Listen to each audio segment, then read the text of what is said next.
Hey everybody, welcome back to First Person Radio. This will hopefully be the finale in my video series of listening to shortwave radio and doing digital decode. I'm going to show you 3 different ways to use really inexpensive hardware to listen to HF digital transmissions using the FLDigi software. A lot of this will also translate to other digital modes. It'll just be using piping the audio into a different software other than FLDigi. That'll hopefully be a little bit more clear as we get into this video. So my test setup tonight, instead of trying to copy a live net, which introduces a lot of variables on whether or not I can hear them and if it goes well and all sorts of issues, I'm going to be doing just kind of a benchtop setup. What I have here is I have a little radio transmitter hooked into a laptop there, and I've got it plugged into a dummy load on the back of my little watt meter here. So what this does is eats up pretty much all of the signal, and a few microwatts or a few milliwatts maybe leaks out of that, and it's just enough that I can receive it on a little short receiver here on the other side of the table. If I was actually trying to copy on-air traffic, the only difference between what I'm doing tonight and what I would want you to do if you're trying to copy that traffic is you're going to take a nice long piece of wire and attach it to the antenna of whatever receiver you're using, right? So I would just alligator clip a piece of wire onto this, maybe, 50 feet, and then get that piece of wire up in the air about as high as you can get it. Just take a little fishing line or something and throw it over a tree branch, maybe 10 to 20 to maybe 30 feet off of the ground. Higher is better. Don't let that wire touch the ground. Just have it come straight from your antenna into the air, and you should be good to go. You don't need to overcomplicate it. You can put a really nice ham radio antenna on there if you'd like, but a long piece of wire will do just fine for receive. So the first piece of hardware I'm going to cover is the RTL-SDR USB dongle. These things are really great. They're about $30. They're a wide range radio receiver. They'll listen to anything below about 1900 megahertz. And if you're at all interested in emergency communication or radio, I'd highly recommend getting one. I would go to the RTL-SDR.com website and follow the Where to Buy tab, because there are a lot of counterfeits of these out there. Some of those counterfeits work fine, some of them don't. And there's also, some competitor products out there as well. But honestly, man, it's $30. Just get it. It's fine. The first thing you're going to do is they have a quick start guide on their website that'll walk you through installing the software and the drivers. So you're going to follow that. And after you've got that done, you should install the SDR Sharp software, which is going to be what we're going to use to actually run the radio and listen on it. This software is just going to get you audio from it so you can listen to voice. We are going to take that audio and push it through another piece of software called Virtual Audio Cable, and then pipe that audio into FL Digi, which is going to do the actual decoding of the digital signal. So you'll also have to download and install Virtual Audio Cable. So let's get started here. Okay, all right, we should be screen recording. So let's do 7.110 for our frequency tonight. This could be anything on the amateur radio band, wherever the traffic you're trying to listen to is. That's going to depend on the net that you're listening to, as well as the time. So type in your frequency up here by clicking on the up and down here to change the individual digits. Over here in the configure source, you're going to select your USB dongle. It should say RTL-2832, 2.4 MSPS sample rate, and direct sampling Q branch. We're listening to the very low frequency HF radio, so we need to be using Q branch direct sampling. Our mode is going to be USB upper sideband. All digital traffic on HF is going to be in upper sideband. Voice could be an upper or lower sideband, or maybe AM, but usually upper or lower sideband. But we're doing digital tonight, so it'll be upper. And then for our output device in the audio menu, which by the way, you can access these through here, audio menu, source, etc. We're going to be selecting that virtual audio cable software. So whenever you're ready, just hit play to start the receiver. And now you'll get your nice little waterfall. And you can see I've got a couple signals here. I believe these are just noise and interference because I don't have a very big antenna and I wouldn't expect it to be able to get much in the HF spectrum anyway. So if we zoom in right here, if I was receiving any signals, I would expect to see a little spike. This white range here is the audio range that I'm listening to. It's going to be about 2600 kilohertz, or sorry, 2600 hertz wide, 2.6 kilohertz wide. So I see little spikes in here for individual tones. All right, so that's working all right. Let's boot up FLDigi, and we are going to be using FLDigi to decode this traffic. All right, so here is FLDigi, and we are going to plug this into the audio from that the SDR software. So we're going to go to Configure, Config Dialog, go down to Soundcard, go to Devices. Now in here, our capture device is what we're listening to get our audio from the radio, and that's going to be that virtual audio cable. You can set the playback to virtual audio cable as well. It doesn't really matter. So now we hit save and close. And now if I had any signals coming in, I would see a bright stripe right down here. So a couple of things I'm going to do right now. If I don't see any blue in this section here, I can adjust these two arrows right next to the waterfall. And it'll get brighter the larger the negative number here. This is kind of like the volume on your waterfall or the gain on your waterfall. But if I don't have it, if I have it set to like 0, I might not see anything on the waterfall. It might be very dark. So I can just adjust this until I see a little bit of blue, and then signals should show up as brighter blue or yellow or orange or even red, right? And now this little, as I move my mouse around here, this is the width of whatever digital signal I'm listening to. So for the nets that I usually listen to, Contestia 4250 or MFSK 32 are very common digital modes. So let's use Contestia 4250, which is usually how the nets start out, and 900 hertz. So this would be like, there's a beg your pardon. Amron runs nets at 900 hertz using Contestia 4250 on 7.110, for example. So you click on roughly the frequency, the offset here. This is like the audio tone that your signal is going to be broadcast at, or you're going to be receiving it at, and you can fine tune that down here. So click pretty close to 900 on this little scale, and then fine tune. All right, so we should be good to go.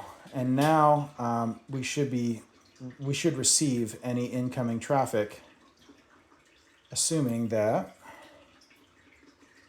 it is at 7.110 megahertz using Contestia 4250 at a 900 hertz offset. So give me just a moment, and I will send a test message, and you'll see what that looks like. My bad, I had an issue there. I had the gain turned down too low. So there's my spike of my signal. Coming back over here to FLDigi, I see this nice white stripe or yellow stripe on my waterfall. And let me turn my squelch down. All right, so this right here is also your squelch level. This green level here is your incoming signal. Your squelch has to be below that. What this does is, if I'm getting a lot of static, I'll get a bunch of nonsense here, right, like this. I can adjust this squelch level so that it's above the background noise level, but not above my signal. So if I'm not getting anything, look at what my signal level is here. So let me send that signal again. Right, so I have a signal coming in. I turn the squelch all the way down. This green is the level of my signal, and my squelch is below that. And now I'm getting my digital mode coming through right here. It says this is a test message using FLDigi. It is at 7.080.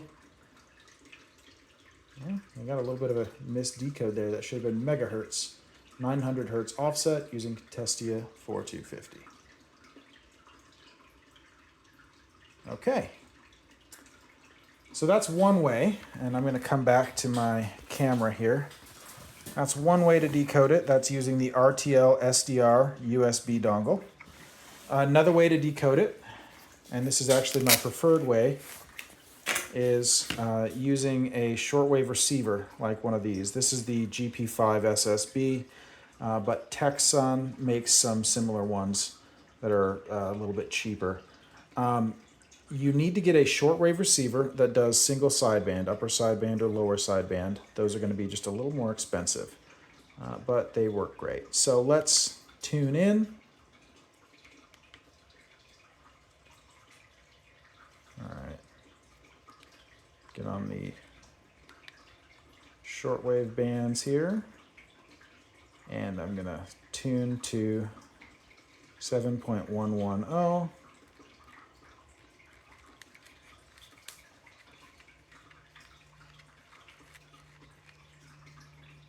There we go. And I'm on upper sideband right there. That would be lower, that would be upper. Okay, so now my volume. Now when that signal comes through, you can hear it.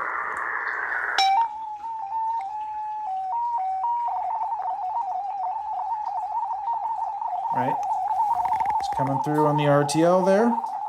But this is what the actual audio sounds like. So if I can hear this, I know that I'm actually copying that signal and that I should be able to pipe, if I can pipe this audio into my computer, I can decode it into text.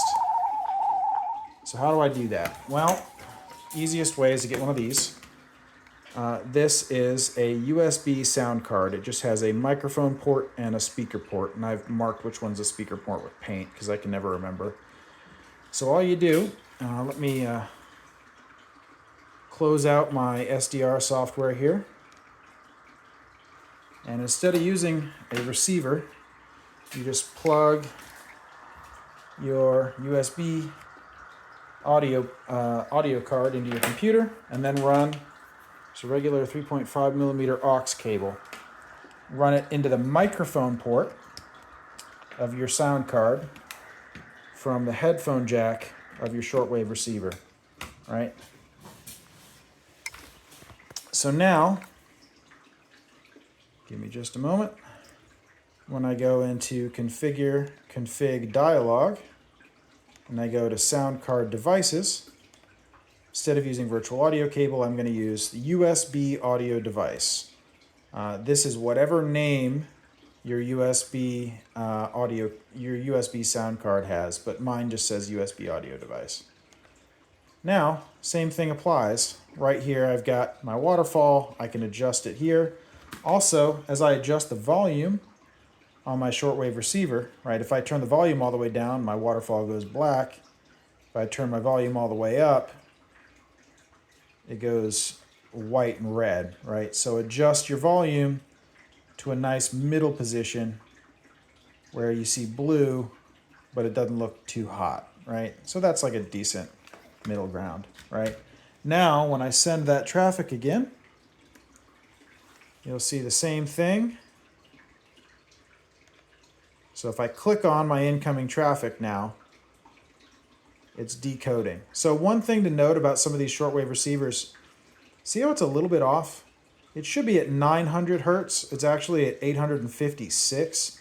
So it's like, 44 hertz off of where it should be. And it's a little bit messy here. If I adjust my volume, I can probably clean that up a little bit. Let me send that traffic. My traffic cut out at the wrong moment. I might need to adjust my volume on my receiver.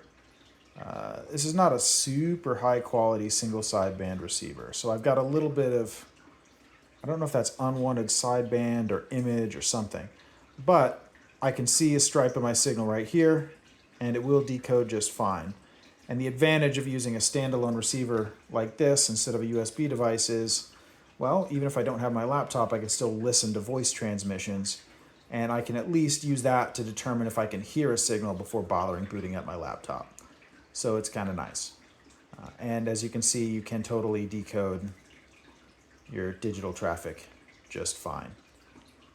So that's my second favorite way. My favorite way, if I'm portable, I'm going to show you now. Let me stop screen recording. So my favorite way is actually using an Android phone and software called FLMsg. So it's FLMsg. And let me boot it up here. I'm going to unlock my phone here. Yeah, and this is what FLMsg looks like when you start it up. And you can swipe left or right. So this is a decode screen here, and it's doing more or less the same thing that FLDigi was. And I can use one of these. This is a USB on-the-go adapter. It just takes the USB-C from your phone and turns it into a USB port, and you can actually plug devices into your Android phone, like a USB Soundcard. So we can plug the on-the-go adapter into the phone, plug the USB sound card into the adapter, and now my phone is listening to the audio from here as if it's the microphone. So the controls on this are a little bit weird. You have two buttons here, next mode and previous mode. So I have to select Contestia 4250 from my available modes, right? My offset is in a really kind of annoying spot. I have to go here, go to settings, go to modem, then go to audio frequency, and then type it in here. So we are at 900 hertz offset. Okay, back out. But I am at 7.110 upper sideband, Contestia 4250, 900 hertz offset. The other thing I would do is make sure that RSID is checked. What this does is sometimes before the signal, there's what's called an RSID that's transmitted that tells any receiving radio, this is the mode and this is the frequency offset that I'm using. And it actually will compensate if your frequency offset is a little bit off. Like here in where we had it at 850 hertz instead of 900, the RSID, it'll catch at what frequency it's supposed to be at and just automatically switch it over. By the way, there's a button here for waterfall on-off. So you can turn on your waterfall and you can adjust it with the volume just like you can on the PC. All right, so let's test this out. I'm going to send that traffic again and we'll decode it on the phone. Now I'm not going to hear anything now, but look at that. I got traffic on my waterfall. And if I scroll down, well, it looks like it's having a little bit of trouble decoding. I might need to turn my squelch down. But it did catch that it was 850 something hertz instead of 900. So let me turn my squelch down. There we go. All right, so I ran out of storage space on my phone and had a recording issue, but we are back. So we had just got FLMsg running with input from the shortwave receiver, and we're decoding traffic. So let's go ahead and do FLMsg and regular FLMsg on the laptop and talk about receiving forms from FLMsg. So on the Android, you don't have to do anything extra. It's already kind of built in. But on the computer, you will have to make sure that FLMsg is running. It looks like this sometimes when it starts up. Let me start screen recording again. But if you go to Tools, Expert Dialog, you get the full FLMsg template here. We're going to leave it on whatever mode we're using. So passing traffic, you usually want to use something a little bit faster than Contestia 4250 if it's got any kind of size to it. So we're going to use MFSK 32. It's a different mode, just wider bandwidth, and it's a little bit faster. So we're going to set it to 900 hertz, MFSK 32, and we're going to make sure that FLMsg is open. And these two should just talk to each other automatically. So coming over here on the phone, we're going to switch between next and previous mode until we get to MFSK 32, and the offset stays the same. So we should be able to let her rip. So let's send.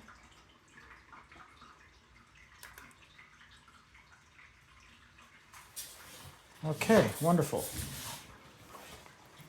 So on the Android, you can see I'm getting a decode, and that is the header that you'll see for FLMsg. Start, wrap beginning, and then the name of the traffic. By the way, this traffic in here is a piece of traffic that I copied on the early warning ham radio network a couple weeks ago. So this is a pre-formatted message. And here it goes. And on the computer, coming back to the computer, same kind of thing. Same decode is coming through. So this is just gonna, oh, looks like we might be getting a little bit of, it didn't look like it decoded quite right. Yeah, I might have it a little overdriven or something. Yeah, there might be a little bit of distortion here. It's coming through great on the Android phone, but it might not be doing so great on the SDR. Signal level might be too high. Let me look. Okay. Yeah. Definitely having a little bit of trouble with that signal. I think it's just a little bit too strong. It's overloading the receiver. This is not a very realistic receiving setup for the most part. You'll never really have this strong of a signal probably, unless you're receiving a signal from your neighbor. But I don't have a real good way to turn it down any more than it already is. So if we want to see it on the laptop, I'll probably use the little handheld shortwave that seems to be a little less sensitive with the antenna turned all the way in. Or maybe I can just remove, I bet you if I remove the antenna from this guy, I'll still get enough signal.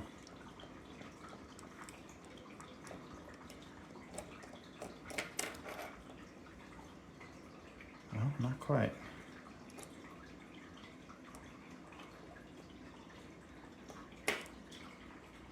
Yeah, no luck on the SDR dongle. It's getting a little overwhelmed. This is not a very realistic setup, receiving HF signals from 2 feet away. So I suppose I shouldn't be surprised.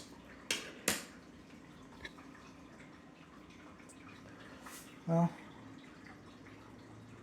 here's our traffic that is coming through from the early warning ham radio network.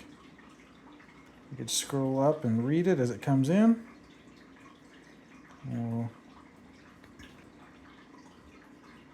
yeah, turn our waterfall off.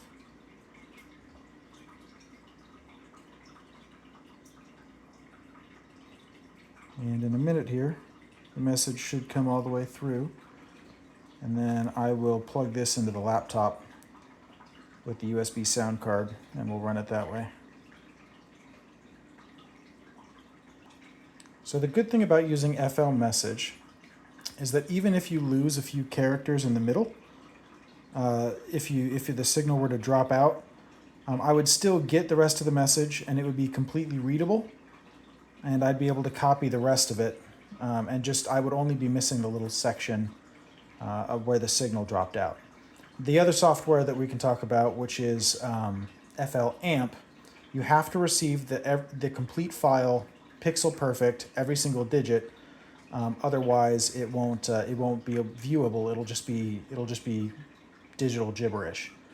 And I'll show you what that looks like a little bit later. You can pick up the extra packets if they retransmit them, and it'll piece it together.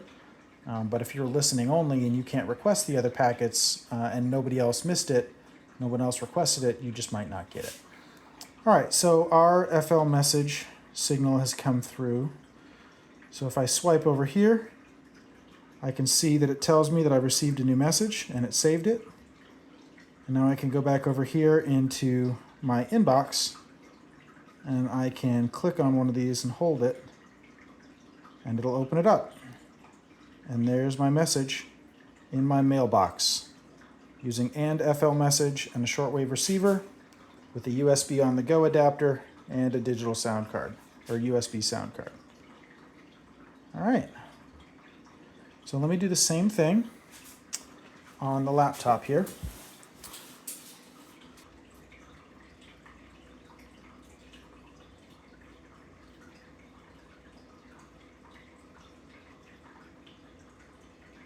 Okay, well, it looks like we're back. The message is starting over again, and you can see where it says start, wrap, begin, etc., etc. So the other thing I forgot to mention was the fact that it showed up on the inbox on FLMsg, and hopefully it will show up on the inbox on FLMsg on the PC with the name. It indicated that there is a checksum at the bottom of this message, 5227. So if you lose something in the message, it'll check against this checksum. So every time you receive a complete message, it'll use this checksum, and it does math on the message itself. And this checksum allows you to verify that you received everything completely and that there were no mistakes. So FLMsg can tell if you dropped something. It can still show you in plain text here what it did download. But it's a way of confirming that the message came through correctly. Doesn't necessarily mean that it came from who you thought it did, but it at least confirms that every individual character in this message is what the sending station intended, and you didn't lose signal in the middle, or there wasn't a misspelling somewhere that got a bit got flipped in the air, and you lost a letter somewhere.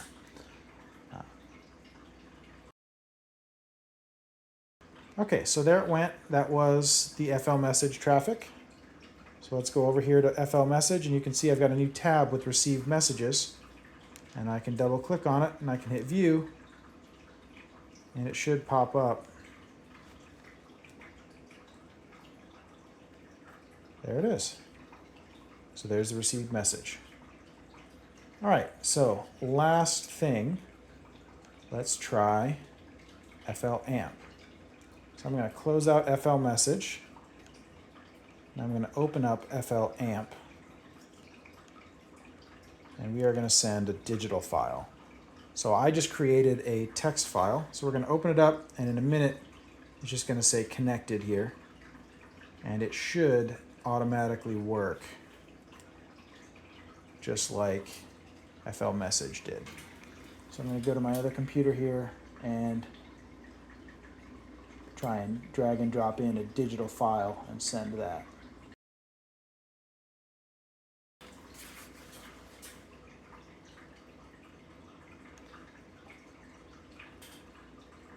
Okay.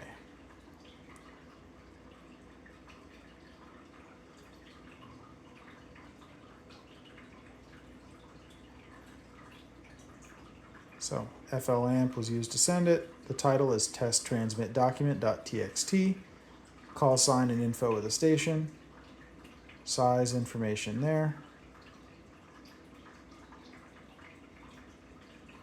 And here we go. So here I can see in the Receive tab of FLAmp, that's the name of the document, that's the time, the call sign, and then these are the blocks that the signal consists of. And it's ticking through every time I receive one. So once block 3 gets received, I'll get another block here, and then block 4, block 5, block 6, right? And then if this goes all the way across, I've received the message completely. Now, coming back to the camera here, I'm going to simulate a bad signal by scrolling the volume down. Uh-oh, I lost signal. I got nothing. And then scrolling the volume back up. So now you can see we had a little gap. Block 5 did not go through correctly. So we're going to be missing block 5, and the file is not going to come through properly. And it looks like block 6 didn't quite come through properly either. I might have the volume a little too hot or too low here. Yeah, there we go. So we missed block 6 as well, but we got block 7 and 8, and we should be getting 9 and 10 here in a minute.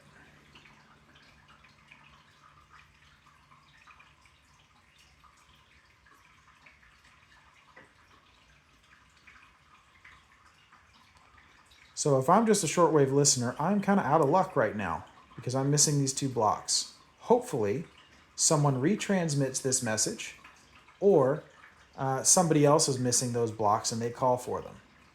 If that's the case, it'll fill in the blanks for me. But for now, I can't open this file at all.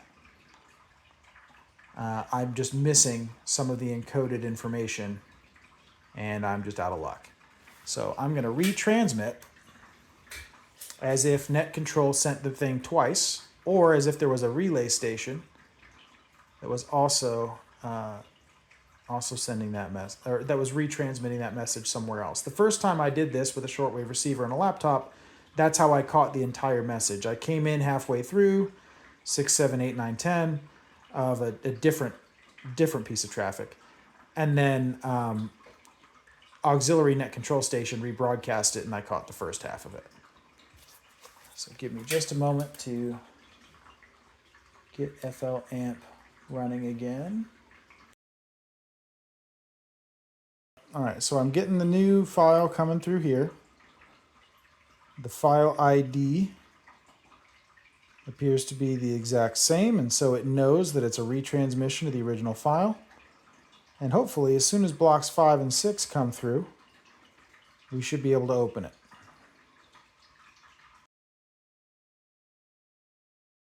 All right, here's block 5. Fingers crossed we get a little blue dot there. Block 5, and now block 6.